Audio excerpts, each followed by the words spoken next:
lembro muito da minha experiência passando pela Avenida Paulista, com aqueles vários prédios, aquela avenida linda, maravilhosa, com as pessoas empresárias andando na rua, falando ali no celular. E eu falei, meu, quero trabalhar aqui, quero trabalhar na Avenida Paulista. E comecei a me movimentar, comecei a me aplicar para vagas, comecei a pedir para pessoas me indicarem, me mandarem o meu currículo para várias outras pessoas.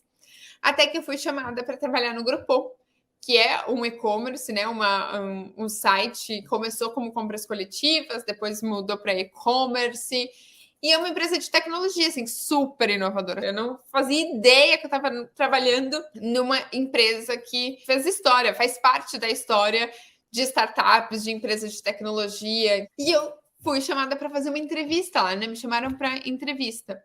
E quando me ligaram, falaram que era para vaga de facilities. E eu falei assim, vaga de facilities? O que é isso na minha cabeça, né? Eu pensei, o que é isso? O que essa profissão faz? Não faço ideia. Mas falei assim, eu vou, tá bom? Tô indo. Fui. Aí me entrevistaram, fiz lá toda a entrevista com a gerente da área e com a gerente do RH, né, como um todo. Aí no final eu falei assim, bom, gostei muito da empresa, mas eu já me formei em gestão de RH, me mudei para São Paulo e vou começar minha faculdade de psicologia em alguns meses. E, na verdade, o interesse que eu tenho é para atuar na área de RH. E tinha a vaga de RH aberta. Tinha a vaga, então eu fui o quê? Intencional. Fui intencional com as coisas, né, com o que eu queria. Aí me direcionaram para outra liderança, que era responsável pelo time de RH. Fiz o processo seletivo e passei e consegui a vaga. Fiquei lá 4 anos, foi uma das experiências mais incríveis assim da minha carreira mesmo, que agregou muito, muito, muito. E olha só que legal como as coisas vão conectando, né? Hoje eu olho para trás e eu sei que tem um método, né? Eu tenho um método que hoje eu ensino em cursos, em mentorias, seguindo essa estrutura. Mas sempre teve muito envolvido na minha vida essa parte de autoconhecimento, de saber exatamente o que eu quero, o que eu almejo, né? Quem eu sou, quais são os meus valores, quais são os meus pontos fortes. É claro que eu tenho um monte de coisa para melhorar, eu sei disso, mas eu também tenho consciência dos meus pontos positivos. E as coisas que são difíceis, eu sempre penso, quais são os recursos que eu tenho para solucionar esses problemas? Era a falta de dinheiro? Era a família, né? Sem condições financeiras e estrutura ali? Tudo bem. Mas o que pessoas bem-sucedidas fizeram? Elas estudaram e elas trabalharam. Vou seguir isso. O meu caminho só que foi um pouco mais longo, né? Se eu tivesse mentores nesse caminho, ele poderia ter sido muito mais rápido. Mas tá tudo bem. Então, o autoconhecimento foi o primeiro pilar mais importante para mim. Segundo pilar do meu método, que hoje eu chamo de carreira UOL aí, mas o segundo, posicionamento.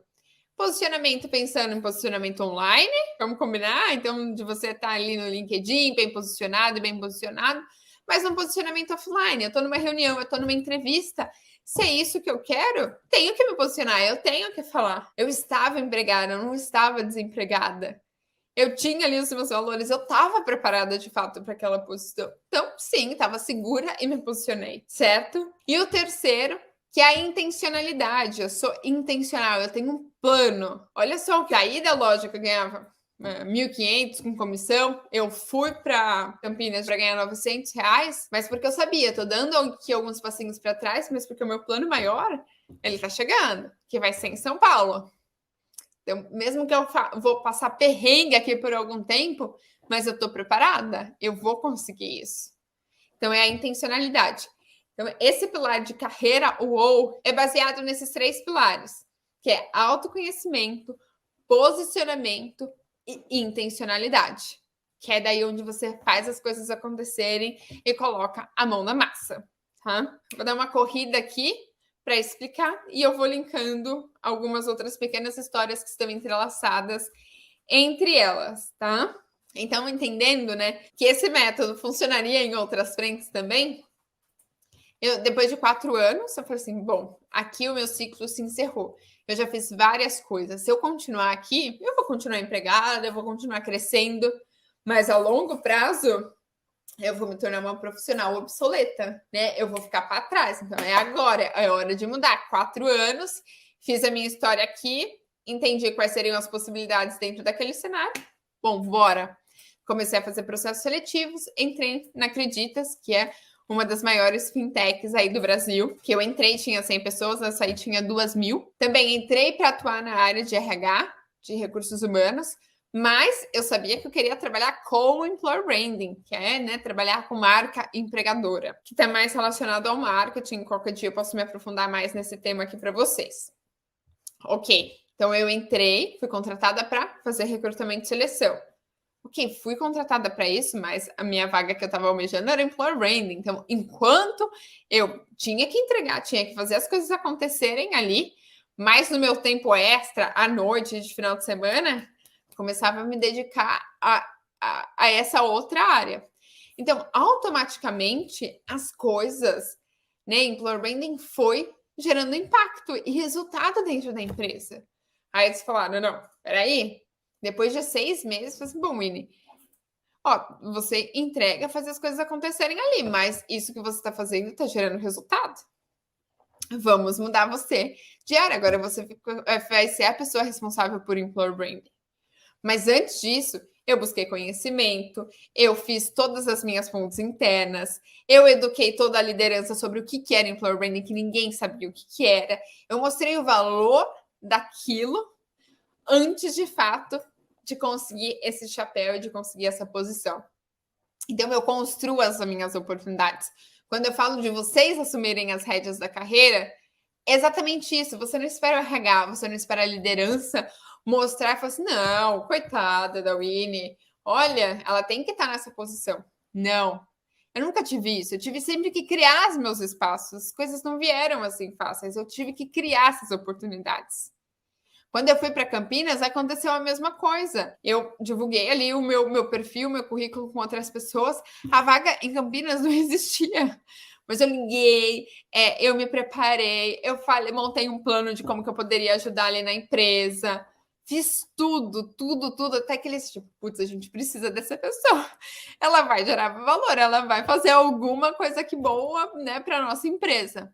Então, é isso, assim, é isso. A mesma coisa aconteceu na Acreditas. Aí lá fiquei 4 anos, eu entrei com recrutamento e seleção, fui para a área de employer branding, né, responsável por employer branding. Depois de algum tempo eu já tinha um time, então era eu mais 3 pessoas no meu time. E até que a empresa começou a expansão para outros países e eu me mudei para o México para ajudar na operação da empresa e fazendo um pouco de tudo ali. Então, eu fui para o México, eu fiquei 1 ano, não falava espanhol, aprendi a falar espanhol, né, trabalhando, estando ali no país. Então, foi uma experiência incrível para mim também. E aí, encerrando meu ciclo ali, voltando para o Brasil, eu falei assim, bom, não me encaixo mais na empresa, né? Amo a organização. Aqui também vai acontecer a mesma coisa, eu vou continuar crescendo, mas isso não vai me impulsionar para outras coisas boas que podem acontecer no futuro. Depois de 4 anos, encerrei o ciclo e, bom, fui para uma outra empresa de saúde mental trabalhar como community manager, que também é uma vaga que está relacionada muito ao futuro do trabalho aí, né, em profissões que ainda estão nascendo, as pessoas estão entendendo o que essas áreas, o que essas profissões fazem. E foi muito legal, muito importante também construir uma história bem interessante dentro dessa organização. Mas com o trabalho remoto, eu poderia trabalhar de qualquer lugar do mundo. Eu falei assim, por que não trabalhar e ir para, tá lá, fiquei 1 mês em Portugal, fiquei 2 ou 3 semanas no México, até que eu decidi ir para Los Angeles ficar, se eu não me engano, 7 semanas, mais ou menos, 6, 7 semanas em Los Angeles, sendo que algumas dessas semanas eu conciliava o trabalho em estudar inglês. Então, também estava estudando inglês, me aperfeiçoando ali. Fui, fiz aqui, né, estudei aqui, né, porque eu estou nesse momento em Los Angeles. Na minha última semana, conheci meu parceiro, o Thomas, a gente, né, se conectou. Depois de pouco tempo, ele já foi para o Brasil, a gente estava no relacionamento à distância, até que eu decidi me mudar de país novamente. Então, saí do Brasil, me mudei para Los Angeles, ainda trabalhando de maneira remota, até que eu falei assim, bom, não, assim, estou num outro país, tenho que recomeçar a minha vida em um lugar muito mais de empreendedora. Então, encerrei esse ciclo, né, dentro do mundo CLT, foi assim, agora é o momento de me arriscar e respirar novos ares. Então, foi exatamente isso que eu fiz.